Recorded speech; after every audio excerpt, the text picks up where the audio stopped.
بسم الله الرحمن الرحيم. شاليه روف في قرية روضة، غرفتين وحمام. ده الريسبشن، مدخل الشاليه.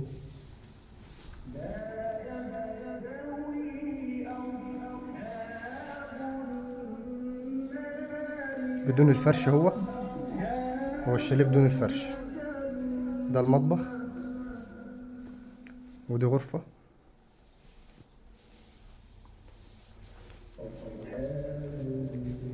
وده الحمام، ودي غرفة تانية،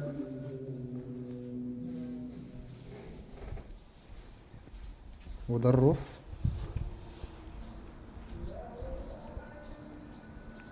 الشاليه على مساحة 120 متر، غرفتين وحمام وريسبشن ومطبخ.